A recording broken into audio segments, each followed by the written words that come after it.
नमस्कार, मैं एनटीआर आप लोग का अपने यूट्यूब चैनल एनटीआर मैथ से स्वागत करता हूं। अभी हम देख रहे हैं class 10 arithmetic progression chapter number 5.3 और क्वेश्चन नंबर जो भी होगा वो आपका 4 नंबर क्वेश्चन से स्टार्ट होगा। तो हेडलाइन लगा लीजिए क्वेश्चन नंबर 4 और उसका सोल्यूशन करते हैं। ठीक है, तो शुरू करते हैं। क्वेश्चन आप लोगों के सामने आ चुका होगा। तो क्वेश्चन नंबर 4 में क्या क्या रखा है उसे आप पढ़ लो, उसके बाद इसका सॉल्व करते हैं। ठीक है, तो पढ़िए क्वेश्चन में क्या रखा है कि 636 योग प्राप्त करने के लिए कोई एपी दे रखा है आपको। सबसे पहले क्या करो, कोई एपी दे रखा है उसे आप नोट डाउन कर लो। इन अरिथमेटिक प्रोग्रेशन दे रखा है आपका 9, 17, 25 और ये सीक्वेंस ऐसे ही गया हुआ है। ठीक है, 9, 17, 25। तो बोला इसमें क्वेश्चन यही कह रखा है आपसे कि जब कंटिन्यू आप लिखते हो ना, कंटिन्यू लिखोगे तो कुछ टर्म तक लिखोगे, एन टर्म तक लिखोगे, एन पद तक। तो सभी को जोड़ने के बाद आपको 636 आता है। क्या आता है? 636 आता है। 636 है, यानी कि सबको जोड़ोगे तो मान लेते हैं कि एस एन का वैल्यू कितना हो जाएगा 636। सबको जोड़ने के बाद तो आएगा 636। उसके बाद बताओ यहाँ पे सबसे पहला टर्म क्या है आपका? ए 9 होगा ना, first term is 9 and common difference क्या होगा इसका? कॉमन डिफरेंस बताइए। कॉमन डिफरेंस निकालने के लिए क्या करते हो? सेकेंड वाले में से फर्स्ट को सब्ट्रैक्ट कर लेते हो। कितना होगा डी का मान? ये आपका हो जाएगा 8। क्लियर? इतना आपको क्या निकालना है? आपको फाइंड आउट करना है एन का वैल्यू कि n equal to what, n का मान क्या है। ठीक है, तो फॉर्मूला के अकॉर्डिंग एक ही दे रखा है यहाँ पे एस एन का ही फॉर्मूला लगेगा। तो हम लोग लिखते हैं यहाँ से, ये सब आपका है गिवन डैट में लिख लो, गिवन डैट, या फिर हिंदी वाले लिखेंगे दिया गया है। तो एस एन का फॉर्मूला क्या होता है? n/2 2a plus n-1 into में d, यही होता है ना, मैंने पहले ही बता रखा है आपको। अब चलिए वैल्यू प्लेस करते हैं। एस एन के लिए 636 रख दो, इन का जगह पर इनका ही रहेगा और 2 का 2। ए के लिए क्या रखोगे? ए के लिए आपको 9 रखना है यहाँ पे, तो 9 प्लस में n-1 का n-1। डी के लिए क्या रखना है? 8, तो डी के लिए 8। क्लियर? कैंसिलेशन स्टार्ट कीजिए, काटम कोटिंग जो करना है से करते रहिए। अब चलिए क्रॉस गुना कीजिएगा 2, तो यहाँ कितना हो जाएगा 1272 इक्वल टू n, अंदर जाएगा ये आपका 18 और प्लस में ये आपको हो जाएगा, जब गुना करोगे इसमें तो 8n और माइनस का 8। ठीक है, फाइनली क्या आ गया 1272 इक्वल टू n और ये आपका 10 में से 8 घटेगा, 10 में से 8, 18 में से 8 घटेगा 10 आएगा और ये आपका इतना। कॉमन निकाल लीजिए, कॉमन कितना निकले वाला है इसमें? ये 1272 इक्वल टू 10n और ये आपका हो जाएगा 8n²। ठीक है, इसमें से 2 कॉमन निकाल लो, 2 कॉमन निकाल लोगे इधर 1272 इक्वल टू 2 कॉमन निकालो, कितना बचेगा? ये आपका हो जाएगा 5n और प्लस में 4n²। ठीक है, 2 से काट दीजिए चीज़ को, वापस आपका 636 ही आ जाएगा। यहीं पे काट देना चाहिए था। इतना क्लियर है आप लोगों को? आगे चले, आगे देखते हैं क्या कर सकते हैं इसमें। ये आपका कुछ क्वालिटी की क्वेश्चन बनेगा। 636 इक्वल टू 5n प्लस में 4n²। ठीक है, ये आपका 4n² माइनस में 5n, चलो इसको प्लस कर देते हैं, इसको उधर ले आते हैं। 636 इक्वल टू 0। अब एक क्वाड्रेटिक इक्वेशन को सॉल्व करो आप। अब सिंपली क्या करना है आपको? 4 और 636 का मल्टीप्लिकेशन करो। मल्टीप्लिकेशन करने के बाद 5 के डिफरेंस पे आपको तोड़ना है। करोगे कैसे मैं बता रहा हूँ आपको। आप क्या करो, 636 का पहले फैक्टर तोड़ लो। ठीक है, साइड में तोड़ लेना। ये 2 से लगेगा, कितना जाएगा? ये 3 और 18, फिर से 2 से लगाओगे, ये आपका 15 और 1 गया। अब कितना से लगाओ? 3 से लगा दो, 5 और 3 53 गए। ठीक है, इतना ही आ गया ना फैक्टर। उसका क्या करना है? 4 से भी तो गुना करोगे इस वाले में। ये जो पार्ट है आपका, इसमें आपको 4 से मल्टीप्लिकेशन करना है, यानी 4 का भी फैक्टर रहेगा। तो 4 का फैक्टर मतलब कि 4 का तो जानते हो, सिर्फ 2 गुना 2 लिख सकते हो। अब सभी को अरेंज कर लो, 2 गुना 2 गुना 3 गुना 53 और गुना में 2 गुना 2 कर लीजिए। ठीक है, इतना करने के बाद आपको क्या करना है कि वैसे टर्म को लीजिए जिसको गुना करने पर और जो 2 सेपरेट टर्म में तोड़ दो पहले। तो 53 तो आपका ऐसे ही सेपरेट है, इन सबको ले लो एक साथ। क्या आएगा? 2 दूनी का 4, 4 तिये 12 और 12 दूनी का 24, 24 दूनी 48। तो 48 को एक तरफ कर लो और 53 को एक तरफ कर लो। अभी भी देखिए गुना कीजिएगा तो आपका यही टर्म आने वाला है, जिसमें हमें चाहिए था गुना करके वही टर्म आएगा अभी भी। ठीक है, लेकिन डिफरेंस कितना का आ गया? 5 का आ गया डिफरेंस ना, और हमें कितना चाहिए था? 5 ही चाहिए था, लेकिन प्लस में 5 है इसलिए बड़े वाले को हम लोग प्लस में लेंगे। यानी 53 को क्या करोगे आप लोग? प्लस और माइनस में ले लीजिए 14 ये माइनस का 636 इक्वल टू 0 और ये आपका प्लस का 4n²। अब यहाँ पे कॉमन कितना निकालोगे, कॉमन निकालो। आप क्या करो कि इसमें से 4 कॉमन निकाल लो। नहीं 4 भी निकलने वाला, सिर्फ n कॉमन निकलेगा। जब n कॉमन निकालिएगा तो आपका 4n और प्लस में 53 का 53 रहेगा। और इस वाले में देखो पार्ट में 4n हमें यहाँ पे चाहिए ना, अगर 4n चाहिए तो 12 निकालोगे कॉमन तो आपका काम बन जाएगा। क्या करो आप 4n और प्लस का 53 लिख ही दो यहाँ पे, ठीक है, समझने के लिए। और माइनस में आप बताओ कि कितना बाहर लिखोगे, तो 4 से गुना करने पर 48 आएगा, तो आप कहोगे 12 1248 और 12 में जब गुना करोगे 53 से तो वापस में आपका क्या आएगा 636 आ भी जाएगा। अब कॉमन निकाल लीजिए इस बात को कि 4n प्लस में 53, ठीक है, अंदर क्या बचेगा सिर्फ n और माइनस का 12 बराबर 0 करके चलिए। यहाँ पे मैं 0 भूल के लगाना, अभी लगा लो। इसको हो गया काम, इसे हटा दीजिएगा ज़रा, ये आपका काम का नहीं है, ठीक है। इसको आप रफ में कर लेना, यानी पीछे का जो पेज होता है आप उसमें कर लेना समझने के लिए। अब चलो यहाँ पे एक बारी क्या करो, आप 4n प्लस में 53 को 0 के बराबर कर लो और एक बारी क्या करो n माइनस 12 को 0 के बराबर कर लो। यहाँ पे करोगे तो n का वैल्यू क्या होगा, माइनस का 53 डिवाइड में 4 हो जाएगा आपका, जबकि यहाँ पे n का मान क्या होगा, प्लस का 12 हो जाएगा। आपको पता है कि n का मान जो होता है आपका निगेटिव नहीं होता है, ना निगेटिव होता है और ना ही फ्रैक्शन टाइप का होता है, तो ये तो होगा नहीं, यानी क्या होगा आपका अमान्य हो जाएगा। अमान्य का मतलब इनवैलिड, आप चाहो तो लिख सकते हो इनवैलिड। और ये आपका जो होगा n का मान 12, ये आपका मान्य हो जाएगा, यानी कि वैलिड। क्लियर, यानी जो वैलिड होता है वही आपका आंसर होता है। तो ये जो सीक्वेंस क्या है ना, तो 12 टाइम तक ऐसे लिखते चलोगे और वापस सबको जोड़ोगे तो आपको कितना आ जाएगा, 636 आ जाएगा। इतनी सी बात थी। चलिए नेक्स्ट क्वेश्चन की तरफ बढ़े, लिख लीजिए, स्क्रीनशॉट लेना ले लीजिए, आगे बढ़ते हैं नेक्स्ट क्वेश्चन की तरफ।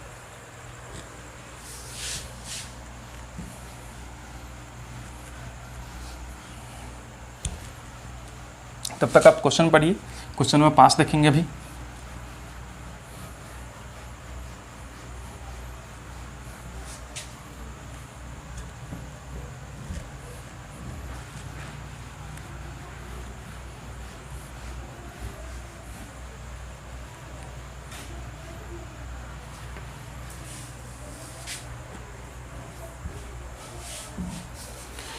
चलिए नेक्स्ट क्वेश्चन देखते हैं।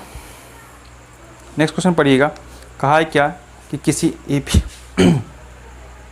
एपी के प्रथम पद 5 है। प्रथम पद 5 का मतलब कि फर्स्ट टर्म आपका 5 दे रखा है, तो आप इसे नोट डाउन कर लो, क्वेश्चन नंबर 5 के लिए है यहाँ पे, ठीक है। फर्स्ट टर्म इक्वल टू ए मानते हो और ए के लिए क्या मान लो आप 5 मानो, दे रखा है क्वेश्चन में। आगे कहा कि अंतिम पद 45 है। अंतिम पद बोले तो सबसे अंतिम वाला, यानी कि n equal to the last term, ये आपका 45 गिवन है। एंड आफ्टर इसका योग भी दे रखा है, यानी सम ऑफ nth टर्म, यानी कि एस का भी वैल्यू दे रखा है आपको कितना, 400, ये भी दे रखा है। तो पदों की संख्या एंड सार्वंतर निकालिए, यानी कि आपको क्या निकालना है, आपको फाइंड आउट करना है डी का मान, सार्वंतर एंड ऑल्सो इन का मान निकालना है। इतनी बातें आपको दे रखी है, इतना पूछ रखा है। करोगे क्या, पता है फर्स्ट टर्म दे रखा है, एन का मान दे रखा है, एस का मान दे रखा है, तो फिर इसको सॉल्व करते हैं, ठीक है। करिए इसको सॉल्व, क्या क्या दे सकते हैं, लिखते हैं हम लोग एन के लिए कि एन इक्वल टू, आप जानते हो कि ए प्लस में एन माइनस 1 इंटू डी होता है, और एन का मान कितना रखोगे आप, यहाँ पे 45 प्लेस कर दो। अगर 45 रखते हो तो ए के लिए कितना रखोगे, 5, प्लस में एन का मान तो एन ही रहेगा, और तो कुछ नहीं दे रखा डिटेल, एन का भी मान नहीं दे रखा और डी का भी नहीं दे रखा, तो ये आपका ज्यों का त्यों रहने दीजिए इसको। ये पार्ट को इधर सब्ट्रैक्ट करोगे तो n minus 1 into d equal to क्या आएगा, 45 में से 5 जाएगा 40। इसे आप मान लो थोड़ा देर के लिए इक्वेशन नंबर फर्स्ट मान के चलो। क्लियर इतना। अब आगे बढ़ते हैं, इस वाले को तोड़ते हैं। एस एन इक्वल टू क्या लिख सकते हो, n/2 2a plus n minus 1 into D लिख सकते हो ना यहाँ पे।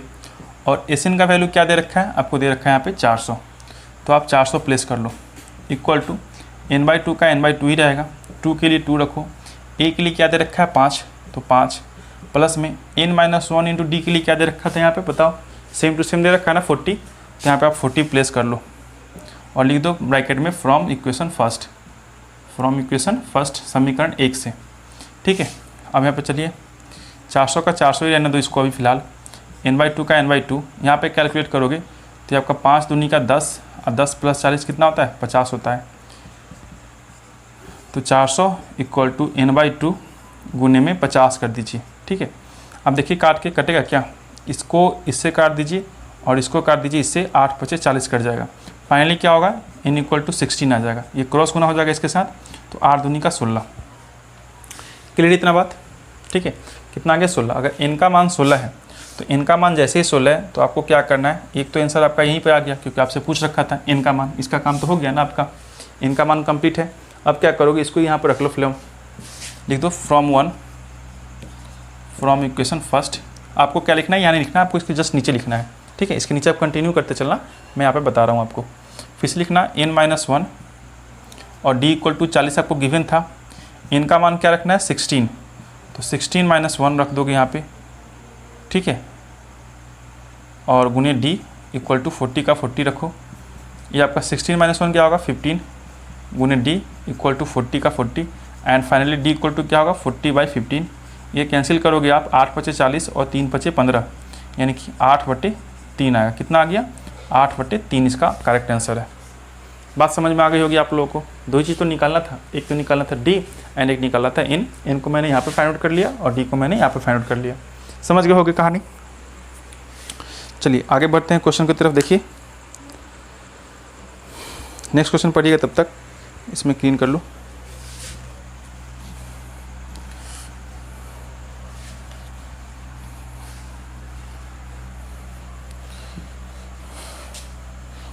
एक आध दो वीडियो और मिलेगा, उसके बाद ये चैप्टर कंप्लीट हो जाएगा आपका। उसको हम लोग न्यू चैप्टर की तरफ चलेंगे। ठीक है, हो सकता है हम लोग शुरू से करना स्टार्ट कर दें, जो आपका रियल नंबर है वहाँ से कर ले, या फिर आगे बढ़ते रहें और रियल नंबर से हम लोग थोड़ा थोड़ा वीडियो बना के टेक ओवर कर लेंगे। कई सारे बच्चे बोल रहे थे कि सर पीछे का क्या होगा, उसका भी हो जाएगा व्यवस्था, टेंशन मत लीजिए। जब बोल दिया हूँ तो कर ही दूँगा, फर्स्ट प्रायोरिटी आप ही को दे रहा हूँ। चलिए नेक्स्ट क्वेश्चन पढ़िएगा। क्वेश्चन नंबर कितना होगा, ये 6 नंबर क्वेश्चन। ठीक है, क्वेश्चन नंबर कितना होगा, ये 6 नंबर क्वेश्चन। चलिए पढ़िएगा कि किसी एपी में प्रथम और अंतिम पद, यानी कि कोई आपका एपी सीक्वेंस दे रखा है जिसमें first term and the last term is given that. क्या है कि फर्स्ट टर्म जो दे रखा है यानी प्रथम पद, ये दे रखा है आपको फर्स्ट टर्म यानी a 17 ही दे रखा है, एंड लास्ट टर्म अंतिम पद दे रखा है आपका 350। और लास्ट टर्म को क्या डिनोट करते हैं हम लोग, an डिनोट करते हैं। 350 ये गिवन है आपको। एंड ऑल्सो दे रखा है इसमें क्या कि यदि सार्वंतर 9 हो, यानी कि कॉमन डिफरेंस क्या दे रखा हो आपको 9, यानी d का मान 9 दे रखा है। ठीक है, तो इसमें कितने पद है और इनका योग क्या है, इन्हें आपसे पूछ दिया है कि इनका मान बता देना है, और जैसे ही इनका मान निकलेगा तो आपको यहाँ पर जितने भी पद होंगे उसका सम भी बता देना है, यानी एस एन का मान बता देना है। इतनी सी बात दे रखी है आपको, समझ गए होगे। अब चलिए सॉल्व करना स्टार्ट करते हैं। सबसे पहले आपको क्या गिवन है, एन गिवन है, तो एन के लिए फॉर्मूला क्या लगाओगे आप लोग, a + n-1 इंटू डी लगा दोगे, ये लगाओगे ना, a + n-1 इंटू डी। अब यहाँ पर चलिए n के लिए आपको ऑलरेडी गिवन है 350, 350 इक्वल टू a के लिए क्या करोगे 17 प्लस में n-1 का n-1 एंड ऑल्सो d के लिए 9 दे रखा है। ठीक है, चलिए कोई बात नहीं। अब 17 को इसमें क्या करो घटा लोगे, 17 घटाओ कितना आएगा 333 आ जाएगा ना आपका, ये कितना आएगा 333। इसको सब्ट्रैक्ट करोगे 333 इक्वल टू n-1 और गुने 9, ये कैंसिल करोगे, इसको कितना बार में कटेगा जरा बताइए, 37 बार में कट जाएगा। ठीक है, 37 दिया 11 से और 11 में 3 गुना करोगे आ जाएगा आपका। तो फाइनली क्या हो गया कि n-1 इक्वल टू 37 आया, डैट मीन्स n का मान कितना आ गया 38। एक आपका जुट जाएगा उधर, n का मान 38 आ गया। तो एक तो आपका आंसर ये निकल गया क्योंकि n का मान पूछ रखा था, एक आंसर आपका कंप्लीट हुआ। दूसरा आंसर ये निकालना है आपको कि सम ऑफ nth टर्म निकालना है, यानी कि एस n यानी कि n/2 फॉर्मूला के अकॉर्डिंग, और 2a प्लस में n-1 इंटू डी लगाना है आपको। ठीक है, 38 टर्म का आपको योग प्राप्त करना है। तो n का मान कितना गया 38, तो यहाँ पे आप 38 रख दो, यानी कि s 38 आपको निकाल के बतानी है। तो 38/2, ये 2 का 2, a के लिए कितना दे रखा है 17, तो 17 प्लस में यहाँ पर 38 - 1 कर दो, 38 - 1 and difference also given is 9। बस इसी को कैलकुलेट करिए, जो आएगा सो आपका आंसर हो जाएगा दूसरा वाला। ये कटेगा आपका कितना बार में 19 बार में कटेगा, यानी 19 17 दूना 34 प्लस में ये आपका 37 हो जाएगा और गुना 9। अब बस थोड़ा सा गुना भाग बचा हुआ है, कर लीजिए कंप्लीट। अगर 370 में ये आपका 333 ही आएगा, इतना करने की क्या ज़रूरत है। ये आपका 34 और इसको जब मल्टीप्लाई कीजिएगा तो 3 टाइम 3 आएगा, ठीक है। एंड फाइनली गुना का सिंबल लगा ही दीजिए, इन दोनों को ऐड कीजिए, बताइए जरा कितना आएगा। ये आपका 7, 6 और फाइनली 3, इतना ही होगा ना, 7, 6 एंड 3। अब फाइनली गुना कर लीजिए, गुना करने के बाद जो आएगा वही आपका आंसर होगा। गुना कर सकते तो कर लीजिए, नहीं तो क्या करिए इसको दुगुना करके 19 उसमें घटा लीजिए, आ जाएगा आपका आंसर, ठीक है। ये आपका गुना का आंसर आएगा 6973। गुना करोगे 6973, ये आपका सम आ जाएगा। क्लियर। तो एक आंसर आपका यहाँ पे आया, एक आंसर आपका यहाँ पे आया, दोनों आंसर आपका मिल गए होंगे। बढ़ते हैं नेक्स्ट क्वेश्चन की तरफ। नेक्स्ट क्वेश्चन पढ़िएगा आप तब तक, इसमें हटा दूँ। क्वेश्चन नंबर 7 देखिए, नोट डाउन कीजिए। इसमें 7 क्वेश्चन ही देखेंगे, बाकी का क्वेश्चन हम लोग नेक्स्ट वीडियो में करेंगे।